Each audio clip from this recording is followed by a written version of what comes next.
On this episode of Repair Geek, I show you how to change your front brakes on your 2001 to 2005 Honda Civic. Alright, so we're going to go ahead and get the wheel pulled off.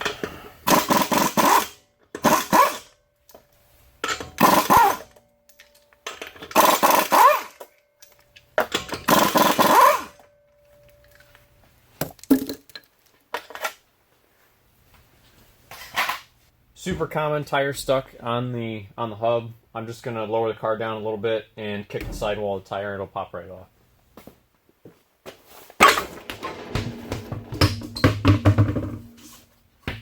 Like so. And we'll raise the car back up. Alright, on the back side of the caliper you got two 12mm bolts holding the caliper on. You got to watch the slides right here when you go to take the bolts out, because what's going to happen is those slides are going to try to spin on you, so you may need to hold them with a crescent wrench or a pair of vice grips or something like that.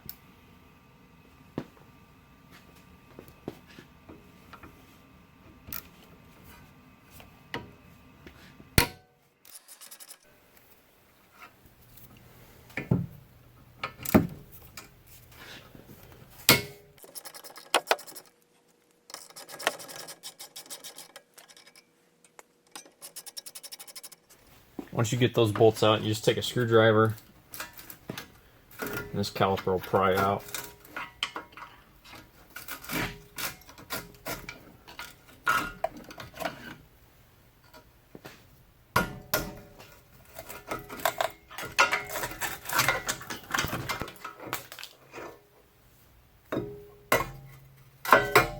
Set that up there. You don't want to hang it by the hose. It'll put a lot of stress on the hose. You could rip the liner of the hose out internally. So we'll pop the pads out real quick.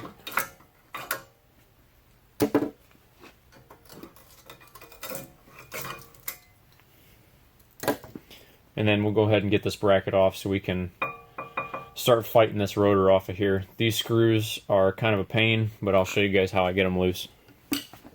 Alright, so back on the back side again, you've got two bolts here holding the bracket on. Those are 17mm. They're usually fairly tight, so you may need a 1/2-inch drive or an extended ratchet or something to get those off.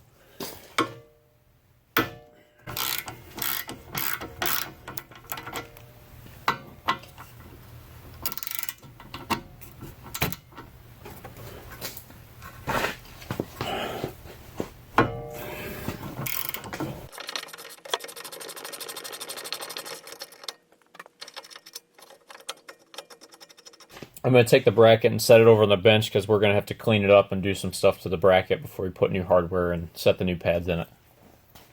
So out here on the outside you got two screws that hold the rotor on. Pretty much all Hondas are like this. If they're rusted up, they can be kind of a royal pain to try and get out. The only thing I found that really works is some sort of impact driver. What this does is you set it on one of the screws, you hit the end of the impact driver, and it actually spins as you impact. So I soaked everything down with PB Blaster real good. I'm going to try and soak down the back side as well. Hopefully I don't have to break out my MAP gas and heat this thing up, but something I may have to do.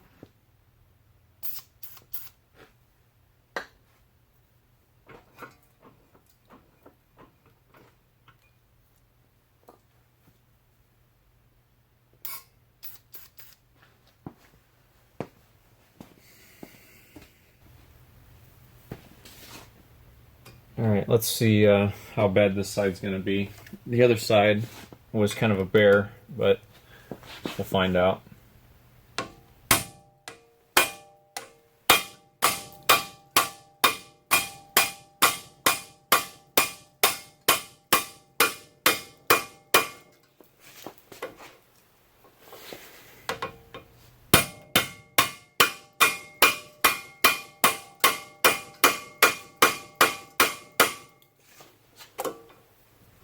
There's one.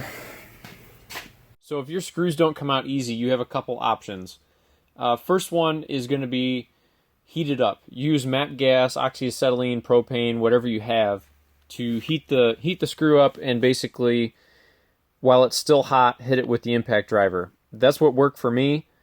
I did break off a couple of my impact driver bits trying to get this thing out, but worst case scenario, you have to drill it. These screws, honestly, are probably the worst part of the entire job. They break, they round off, you break the tips of your screwdriver off, as you guys saw. I'm not a big fan of them, but Honda uses them.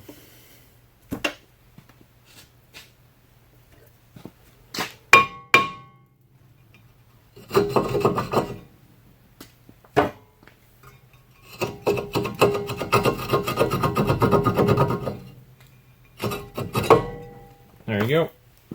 So before you go and put your rotor on, you want to make sure your hub is nice and clean, so your rotor tracks straight. Otherwise, you'll end up with runout and a pulsation in your brake pedal.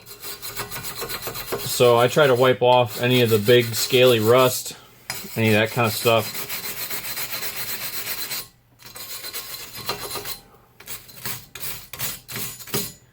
They make dedicated tools for this. I don't own one, but they're designed to go over top of the studs, and you use basically a die grinder and it just wipes out the area around the stud. As long as you don't have any big scaly rust, you're usually fine. I'm going to hit it with some brake clean real quick and get all that residue off.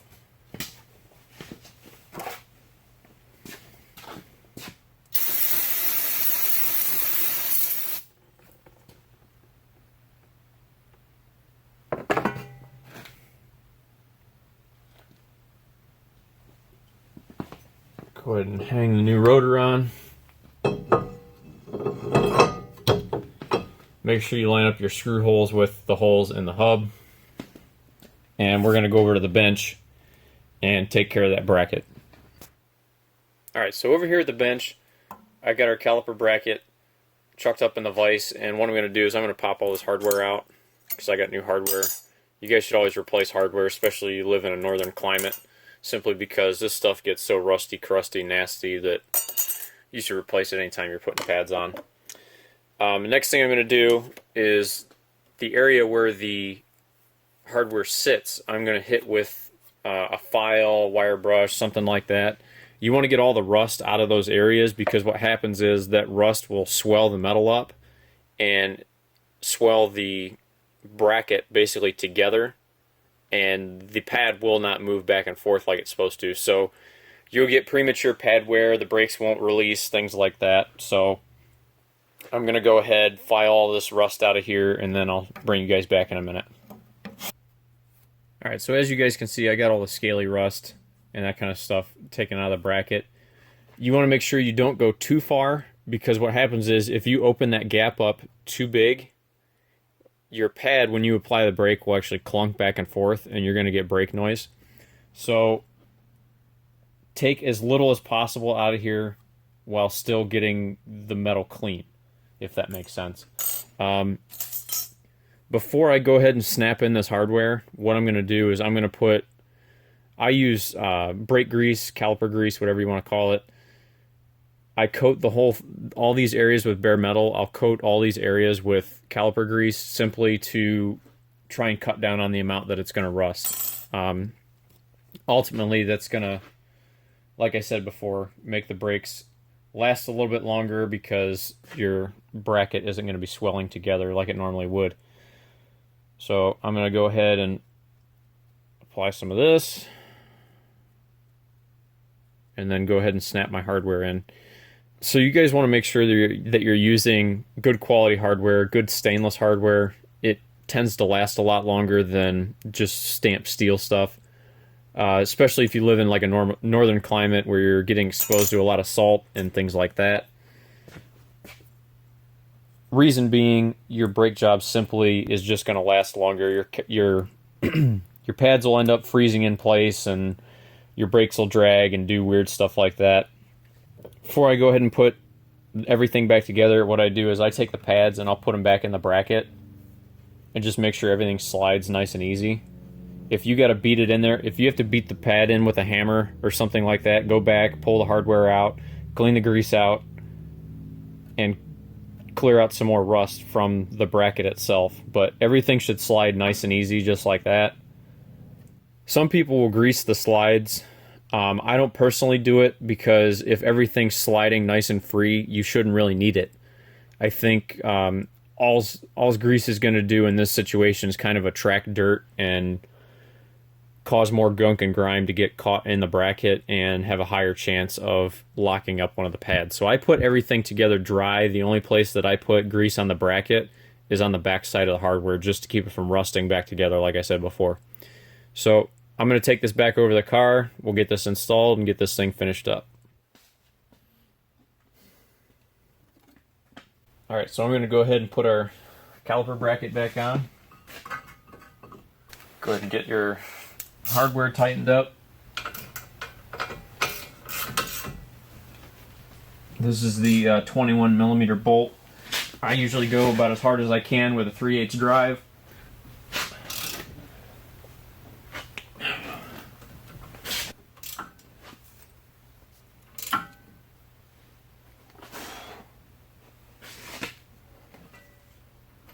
So the old slides are pretty gunked up.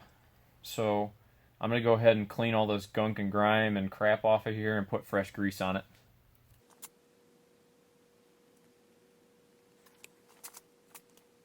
You want to make sure these slides slide in and out easy. If they don't, clean the slide some more, put some more grease on it, do what you need to do, but it should slide nice and free.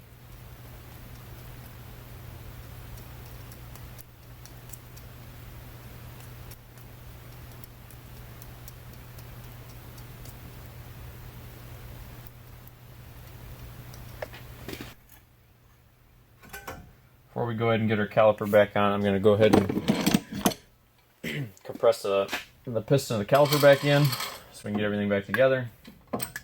I just use a C-clamp. Some people use channel locks, screwdrivers, whatever. It's up to you. It should go back in real easy. If it goes in hard, you probably need a new caliper. Your caliper's frozen up.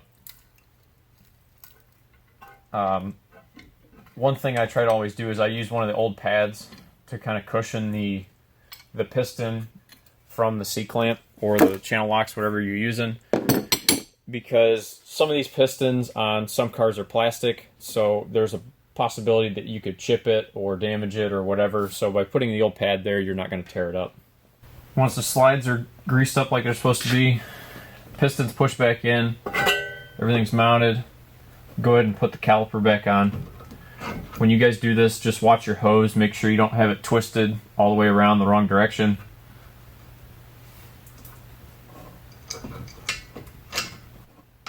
And then we'll go ahead and tighten up the 12mm caliper bolts. They don't have to be super tight. I'd say probably 15 foot-pounds maybe. It's not super tight because you'll just break the bolts right off if you try to go gung-ho on it. So use your better judgment.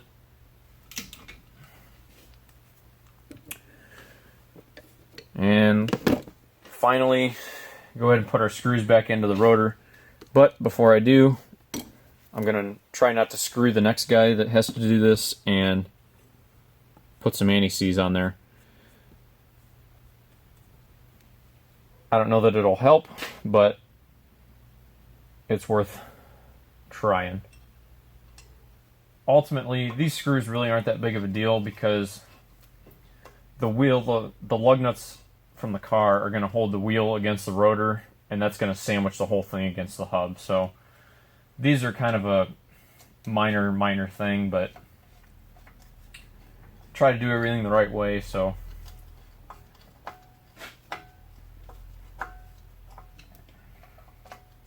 and you don't have to go super tight on those because the rotor's not coming off because the wheel's not going to fall off anyway. So alright, so we'll go ahead and brake clean everything down and get the oil and grease and everything else off of these brakes.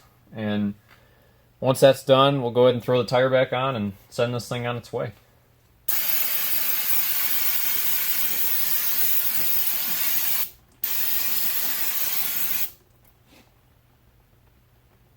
Alright guys, that's it. Make sure before you go driving the car that you give the pedal 2 or 3 good pumps, just because if you don't, you're going to back right through the garage door.